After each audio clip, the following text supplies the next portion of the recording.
Yung tanong ng kababayan natin, Kuya Rod, pwede bang i-sponsor ko yung kaibigan ko at makarating dito sa Canada bilang permanent resident na? So, ang unang naisip ko doon, I am not sure kasi wala pa naman po akong nakikita o nababasa o na-research na pwede mong i-sponsor directly ang kaibigan mo at maging permanent resident po ng Canada. But who are eligible to be sponsored at ano ba yung mga kumbaga qualifications to be a sponsor para na sa ganun ay makapag-sponsor ka ng isang tao dito sa Canada. So, we will talk about that at pag-usapan natin yung iba't ibang grounds para hindi ka makapag-sponsor at para makapag-sponsor ka.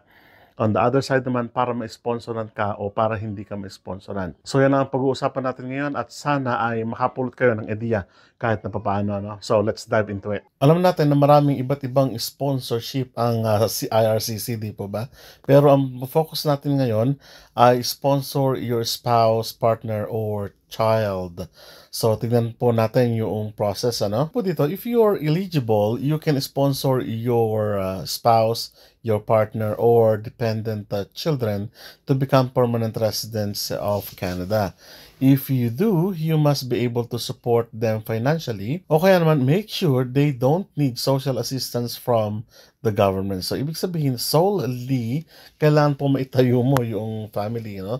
Pero karamihan naman po sa atin able na i-provide yung mga needs ng members of the family, no? So, mayroon po siyang bayad sa sponsor, spouse, partner from 1,205 or a child from 170 dollars or Canadian dollars. So, let's check the processing times po, no? I-check po natin. So, makikita po ninyo dito yung family sponsorship. Click po natin yan. Who are you sponsoring? So, meron pong iba't iba dyan. Common law partner, spouse common law living outside Canada, dependent children parents, independent children, or other relative, no? So, kung titignan po natin, usually tayong mga Filipino ay yung spouse, common law, or conjugal partner living outside Canada. So, click po natin yung sample lang po yan, ha? So, next, where in Canada will you be living? So, halimbawa po, ano, meron po tayong in Quebec or outside Quebec. Kung halimbawa, in Quebec po, ano ito. Kung outside Quebec naman po, this one, no? So, click po natin yan. So, ang sabi po dito, ang processing time ay umabot po ng 10 months, ano? So, tignan nyo na lamang po yung iba't ibang updates with regards to this program, ano? Baka magbago naman kapag kayo na po yung, ano, mag-a-apply. So, pag-aralan nyo rin po mabuti yan, ano po? Okay, ito na yung tanong ng ilang mga kababayan natin. Who is eligible to sponsor their spouse, partner, or child? So, sabi po dito, you can sponsor your spouse, partner, or dependent child if, number one po, you are at least 18 years old. So, ibig sabihin, ikaw na nag-sponsor at nandito po sa Canada, no?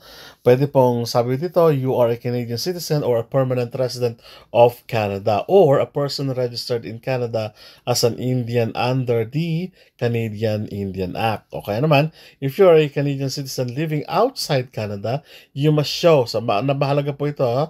You must show that you plan to live in Canada when the persons you want to sponsor become permanent residents. So, ibig sabihin, talagang mag-a-appear ka po sa kanilang paper. Dapat ipakita nyo na kayo ay talagang maninirahan po dito sa Canada, no? So, you can't sponsor someone if you're permanent resident living outside Canada. So, ang ibig sabihin po niyan, you must be living inside Canada. So, yun. Next one, you're able to prove that you are not receiving social assistance for reasons other than disability. Kung halimbawa nabalian kayo ng boto at hindi nyo sinasadya at nag-apply kayo ng CW kung tawagin natin, ay pwede naman po kayong mag-sponsor. Pero kung halimbawa naman wala kayong trabaho dahil ayaw nyo lang magtrabaho, nawala kayong trabaho, something like that, hindi kayo naghahanap ng trabaho, at permanent resident o citizen kayo ng Canada, hindi po kayo makaka-apply niyan. No? Mag-a-appear po yan kasi sa inyong CRA at sa application nyo po ng ibang institution dito sa Canada.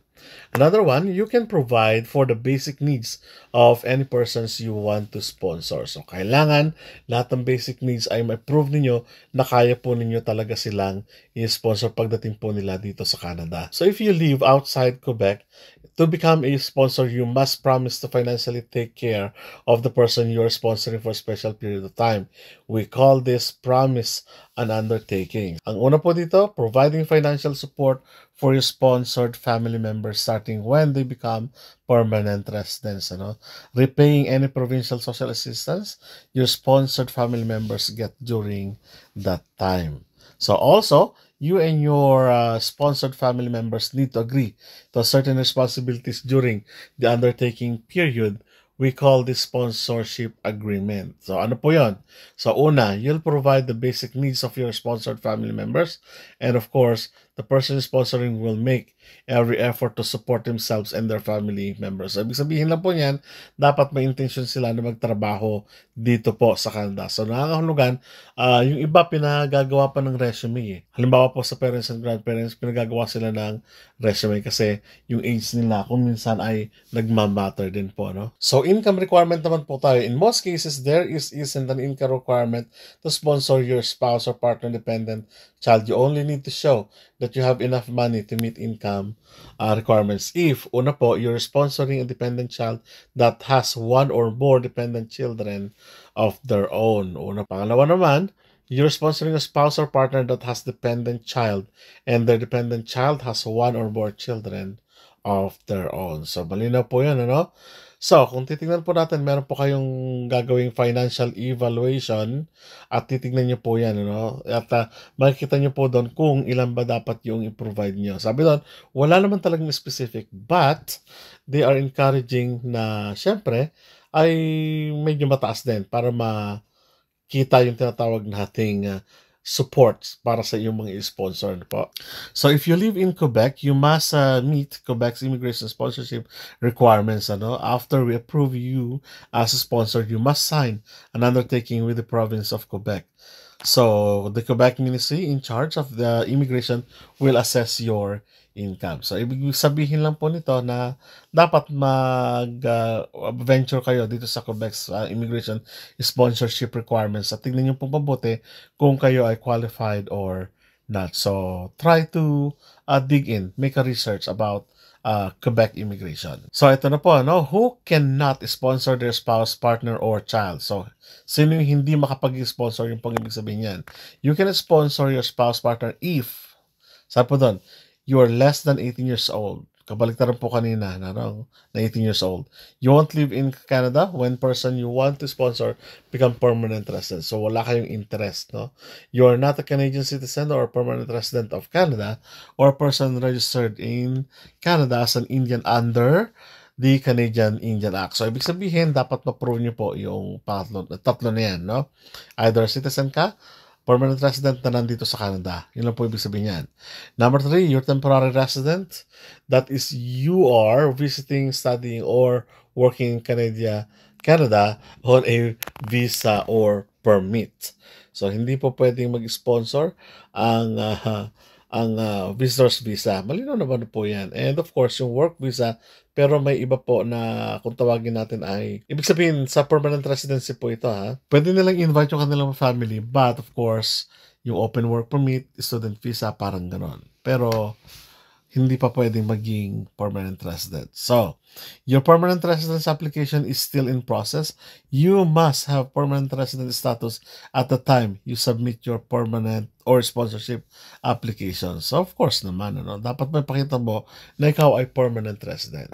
And of course, you don't have enough money to support the persons you want to sponsor. So, kakalkulahin, halimbawa, sabi nga natin, kung wala kang full-time job, you cannot. Kasi paano nga naman mo sila may sponsor o masusuportahan financially kung ikaw mismo kulang yung sahod mo, parang ganun, ano? So, you may not be eligible to sponsor your spouse, partner if you were sponsored by a spouse or partner and you become permanent resident less than 5 years ago. So, dapat more than 5 years ago. And you are still financially responsible for a previous spouse or partner that you sponsored, no? This means you're still bound by the 3-year undertaking to take care of this person. So, ibig sabihin, medyo padaanin mo muna yung 3 taon. Kasi, alam nyo na, na pagdating sa tinatawag nating length ng pagtatrabaho, hindi pa naman ganoon kung minsan yung ka-stable, ano, kung minsan, ano. So, ganoon lang po ang ibig sabihin yan. At gusto ng Government of Canada, of course, na yung mga mag-sponsor din ay stable na rin dito, no?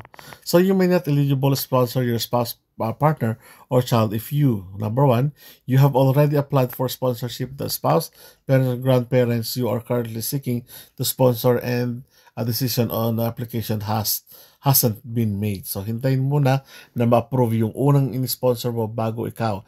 And then, applied kapag after 3 years, 5 years, ganon.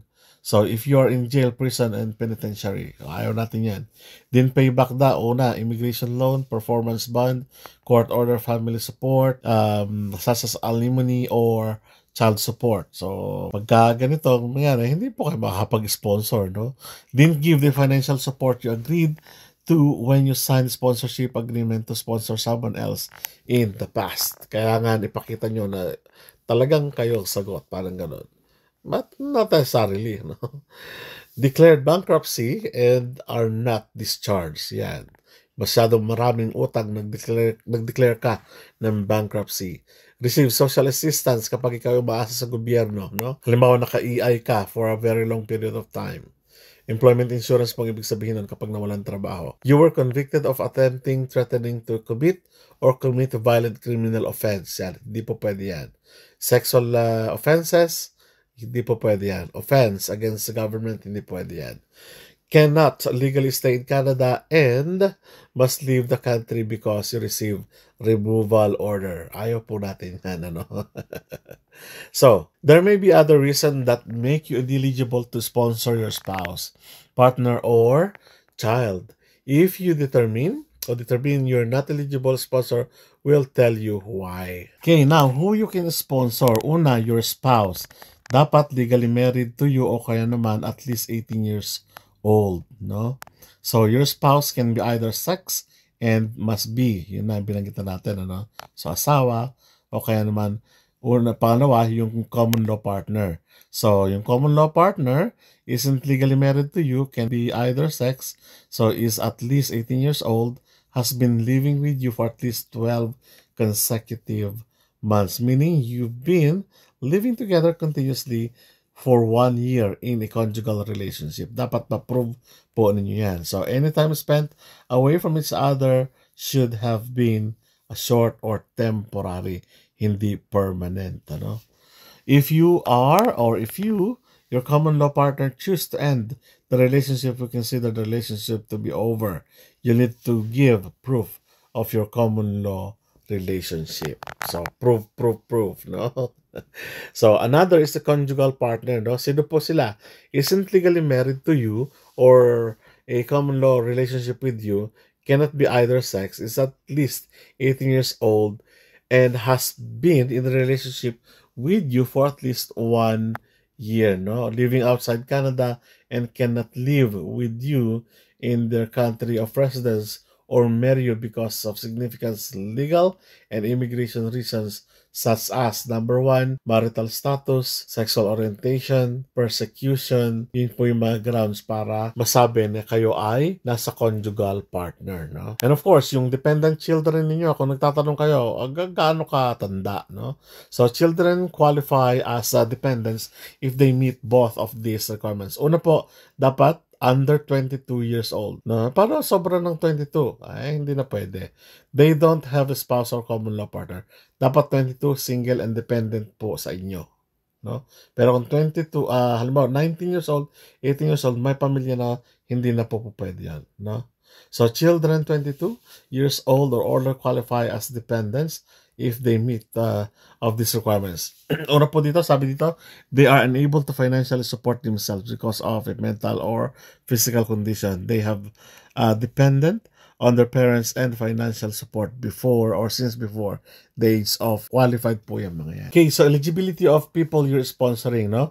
Una po, to show they meet the eligibility requirements, your spouse, partner, dependent child, and their dependent children, if applicable, must provide, una po, all required forms and documents with their applications. lahat ng form na gusto nilang makuha po sa inyo, no? Any additional information or request during the processing, so medical exams, biometrics, yes, kailangan po yon.